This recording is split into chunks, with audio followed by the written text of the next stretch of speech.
my name is Jose Luis Gomez. I'm the music director of the Tucson Symphony Orchestra, and as a part of a big celebration that we're doing during the Day of the Dead and the All Souls festivities, we're, apart from just being part of the All Souls famous procession in Tucson, we're also doing a special event with the Mariachi Los Camperos, a wonderful concert of mariachi music together with the Symphony Orchestra sound, which is something very unique. But all starts in family, I think. I mean, so it was the case of me and my brother was the same case, because my father is a musician. So, and he's a professional musician. He was one of the important people that started, not started, but, he came to Venezuela back in 1958, and there was a new movement of symphony orchestras going on there. And so he was the founder of the Maracaibo Symphony Orchestra. I was born in Maracaibo, Venezuela. Mariachi is a very important part of the Venezuelan culture, because, there's no wedding or party that ends up with a mariachi. And apart from that, the songs, I remember the songs that are so famous from Agustin Lara, for instance, are part of our culture too, because we know them,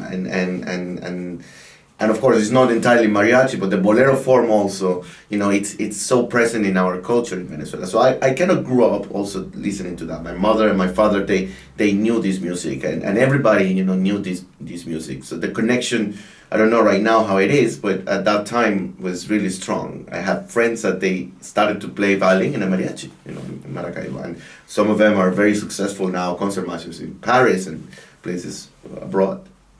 Well, Agustin Lara, in my personal opinion, there is something funny about it, because he composed one of the most famous songs that are reflecting actually what Spain is, which is Granada.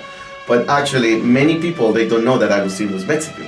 So it's a Mexican song, but it's so universally Spanish-speaking in a way that it describes so well the atmosphere and the temperament of the Spanish people, that it became actually, for foreigners, that's a Spanish song. But, I knew that it was, that who was Agustin Lara and what he represented. And it's not only Granada, the songs that he is famous for. I mean, he has so many beautiful songs. And so it kind of, I think already with him, started this kind of a crossover between opera singers, real opera singers, to the mariachi form, which is very traditional.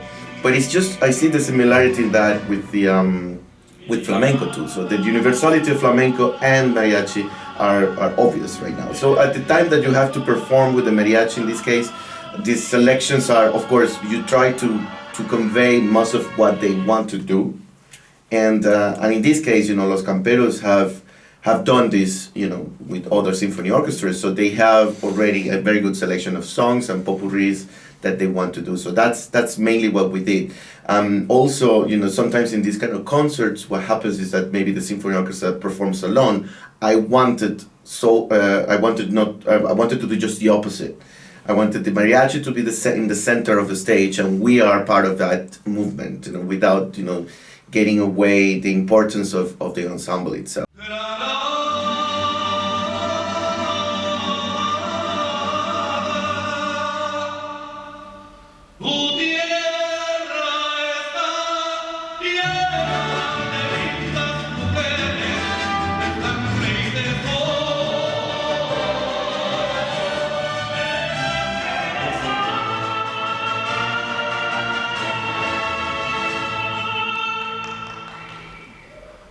No.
seeing my father a musician was fundamental for us to start with music. And one thing that is just it's difficult for me to separate. It's like, what was childhood without music? It was impossible. We learned the notes without even learning them. It was like a natural language, you know. And so playing the violin was actually his decision. I didn't do because when you're a kid, you can't decide anything. I remember at the beginning that I didn't want to play it, but seeing my brother doing it, but I was 5 years old, you know. Then I started with 6, you know, seriously doing it. And of course we were exposed to music pretty much, I mean, from the very, very beginning. So by the time that I was 11 and I became the concertmaster of a youth orchestra in my region, which funnily I just find out, you know, later on in years that at that time I was the youngest concertmaster of any of these youth orchestras that are very well known now, also because of, you know, the resonance that it has in the world, you know, El Sistema, and Gustavo Dudamel, the music director of the LA Philharmonic, he came also from there. And but at that time, you know, 11 years old, I was just so concentrated into just being the best I could be as a violinist. But that came because of seeing my father's passion, seeing other, you know, the family is so important when it comes to music. It doesn't mean that people that are not musically family related, it is not a normal equation. But what is obvious is, like, when you see your parents have an enthusiasm for something, the kids gets that. And that applies to mariachi, that applies to classical music, that applies to any profession at some point. La orquesta tiene su director, sí, y el director pues él lleva la fuerza de 60, 80, 90 músicos. Unirnos nosotros, que somos un poco más libres. ¿Por qué? Porque pues, o sea, somos menos elementos, entonces no es tan exacto el tiempo en la música del mariachi. Sí, es más sentimiento, es más un director que me está marcando, entonces hay que seguirlo. Y eso para nosotros es el reto más grande que hay dentro de las dos agrupaciones.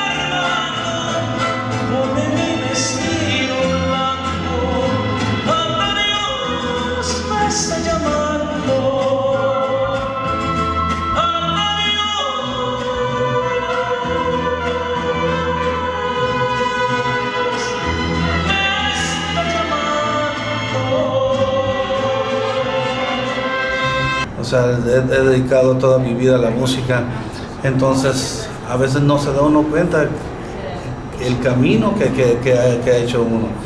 Y pues en sí no le va uno dando importancia en uno mismo, en lo que uno ha hecho. Entonces el año pasado fui a Colombia, este año volví a ir y me hicieron un homenaje, sacaron un video se fueron hace 35, 40 años, cosas que yo nunca había mirado, y de veras, o sea, se me rozaron los ojos, porque sí, o sea, ir a otro país y que te hagan un homenaje, que digan lo importante que es uno como patrimonio del mariachi, híjole, se siente muy bonito, se siente muy emotivo. Así es nuestra vida.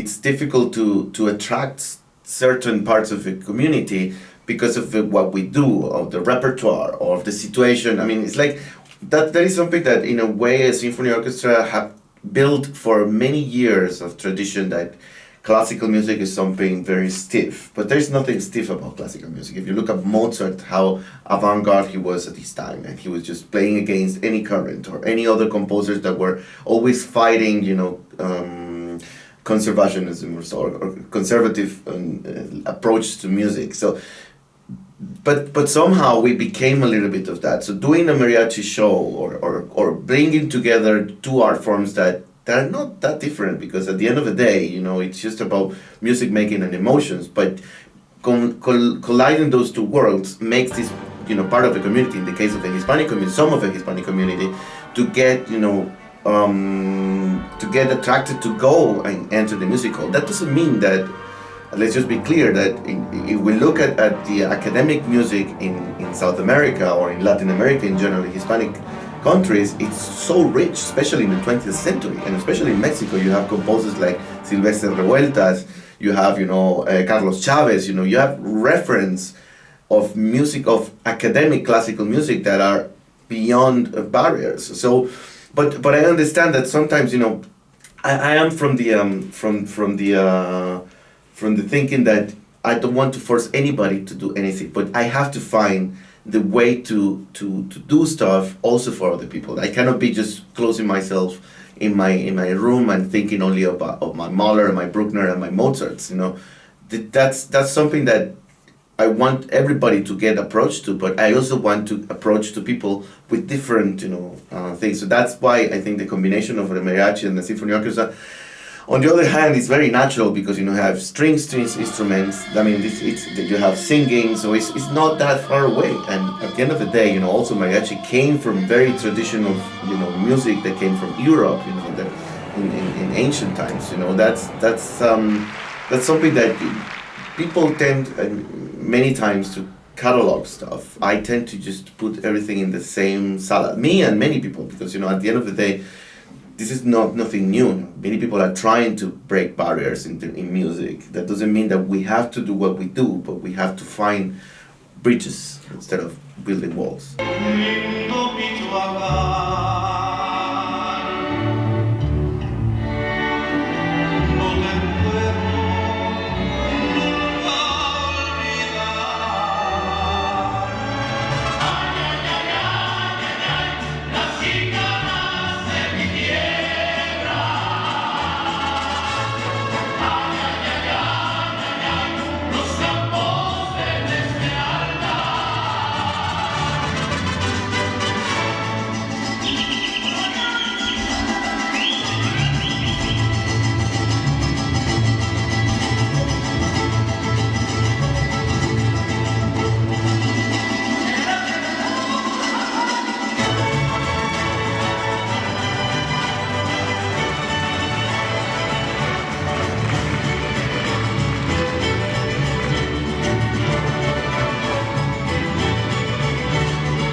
Rock and roll. Es un placer, una gran alegría tocar con músicos de alta categoría, ser acompañados nosotros como el mariachi, como solista, la orquesta acompañándonos, y una responsabilidad grande. Tanto tiempo estar haciendo esto, como la confianza. La confianza es lo más importante, lo que ayuda más siempre para que salga todo bien. Siempre cuando hay inseguridades, cuando el nervio es cuando se dificultan, pero la confianza es lo más importante. Cuando yo era niño lo miraba en los escenarios y todo eso, me tocó la suerte de estar en el grupo Los Camperos, dirigido por Jesús Guzmán, que siempre te está puchando a ser un poco mejor cada día, estudiar, aprender tu música. Él es el que a nosotros nos da esa confianza. Siempre el liderazgo es bien importante. El saber es poder. Entonces, entre más se eduquen, entre más estudien, siempre va a ser mejor para ellos. Mucha suerte siempre en el futuro. Obedezcan a sus padres, lleguen temprano a su casa, no tengan novios hasta que tengan 80 años.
sea, todo lo estoy haciendo para los jóvenes que están estudiando, para que siempre entiendan lo bueno, lo malo, lo que tienen para preparar. ¿Usted tiene un consejo para los muchachos que van a ver este? Bueno, mi consejo es que estudien, que sigan su escuela, que sigan su sueño, que trabajen duro, porque sí, hay que trabajar muy duro. Especialmente en el mundo del mariachi no es fácil. Ellos son el futuro de nuestra música. Entonces que se preparen, que vayan a la universidad, que hagan su carrera, lo que quieran, doctor, licenciado, abogado, lo que sea. Y el mariachi, si gusta, también, que le sigan en ese, pero primero que hagan su carrera.